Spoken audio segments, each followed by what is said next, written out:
Halo semuanya, anggap saja saya mentor investasi kalian untuk beberapa menit ke depan ya. Kita akan coba pandu bareng-bareng, langkah demi langkah, buat ngertiin apa sih sebenarnya detak jantung sebuah perusahaan.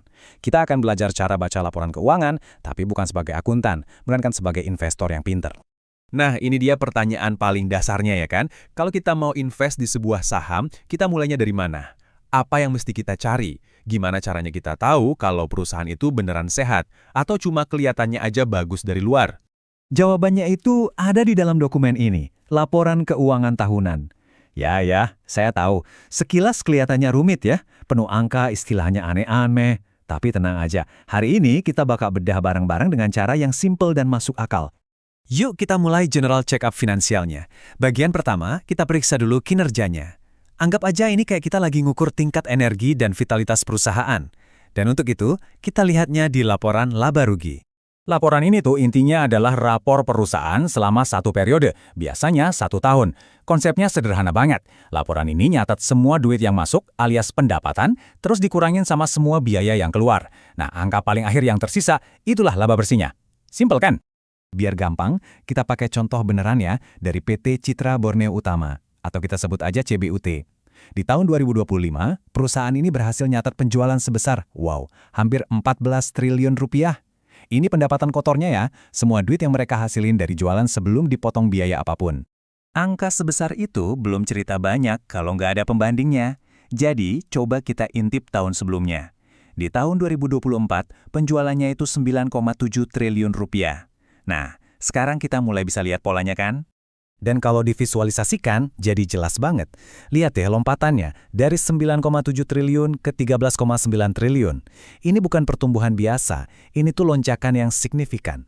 Ini tanda pertama yang positif banget, nunjukin kalau produk atau jasa perusahaan ini makin diminati pasar. Eits, tapi jangan seneng dulu. Penjualan tinggi itu nggak ada artinya kalau biayanya juga bengkak. Jadi pertanyaan kuncinya adalah, berapa duit yang tersisa? Nah, di tahun 2025, setelah semua biaya dibayar, CBUT ini berhasil untung bersih sebesar 106 miliar rupiah. Sekarang, kita bandingin lagi sama tahun sebelumnya. Di tahun 2024, laba bersihnya itu 68 miliar rupiah. Jadi, ini dia poin penting pertama kita. Bukan cuma pendapatannya yang tumbuh kenceng, tapi kemampuan perusahaan buat ngubah pendapatan itu jadi untung juga naik pesat.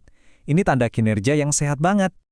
Oke, kinerjanya bagus, tapi seberapa kuat fondasinya? Setelah kita cek energinya, sekarang waktunya kita periksa kekuatan inti atau struktur keuangannya. Nah, untuk ini kita pindah ke neraca.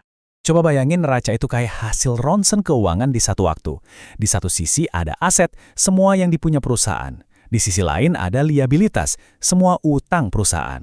Nah, selisih antara keduanya itu namanya ekuitas atau nilai bersih perusahaan yang sebenarnya. Bagian inilah yang jadi hak milik pemegang saham. Nah, yang menarik di sini, kita bisa lihat dengan jelas gimana perusahaan ini mendanai aset-asetnya. Sebagian besar, yang biru itu, didanai oleh utang atau liabilitas. Dan sebagian lagi, yang warna hijau, itu dari modal sendiri alias ekuitas. Dan sama kayak tadi, trennya itu yang paling penting. Lihat ini. Ekuitas perusahaan tumbuh dari 969 miliar jadi lebih dari 1,1 triliun rupiah. Artinya nilai bersih yang jadi haknya pemegang saham itu makin besar, fondasi keuangannya makin kokoh. Oke, kita udah lihat kinerjanya bagus, fondasinya juga kuat. Sekarang kita sampai di bagian yang menurut banyak investor adalah yang paling penting. Kita akan periksa aliran darah perusahaannya, yaitu uang tunai. Ini pertanyaan krusial banget. Perusahaan itu bisa aja laporin laba gede di atas kertas, tapi kalau laba itu nggak jadi duit beneran, bisa gawat. Ingat ya, laba itu opini, tapi uang tunai itu fakta. Cash is king. Nah, disinilah laporan arus kas jadi pahlawannya. Laporan ini ngelacak pergerakan uang tunai yang beneran masuk dan keluar dari perusahaan. Khususnya, kita mau fokus ke arus kas dari aktivitas operasi, karena ini nunjukin kemampuan perusahaan ngasilin duit dari bisnis utamanya. Dan ini dia, temuan yang paling dramatis. Di tahun 2024, perusahaan ini ternyata bakar duit dari operasinya, minus 246 miliar. Tapi lihat apa yang terjadi di 2025. Ceng-ceng, ada pembalikan keadaan yang luar biasa, jadi positif 395 miliar. Ini tanda kesehatan yang kuat banget. Ini artinya mereka jadi jauh lebih efisien dalam menagih piutang atau ngelola biaya. Intinya, perusahaan ini nggak cuma untung, tapi juga jadi mesin pencetak uang tunai. Jadi, setelah kita lakukan check-up singkat ini, apa yang bisa kita simpulin?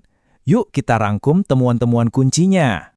Kita udah lihat 3 tanda vital yang sangat positif. Pertama, kinerjanya cemerlang dengan penjualan dan laba yang tumbuh kuat. Kedua, fondasi finansialnya makin kokoh dengan naiknya ekuitas. Dan yang ketiga, ini yang paling penting, aliran darahnya sehat dengan perubahan arus kas dari negatif menjadi sangat positif. Analisis ini nunjukin bahwa secara finansial, perusahaan ini ada di jalur yang sehat banget. Tapi ingat ya, ini baru fondasinya. Pertanyaan buat Anda sebagai investor adalah, setelah tahu kesehatan dasarnya, apalagi yang perlu dianalisis? Mungkin soal valuasi sahamnya, kompetisinya, atau kualitas manajemennya. Analisis ini adalah langkah pertama Anda. Teruslah gali lebih dalam, dan sampai jumpa di pembahasan berikutnya.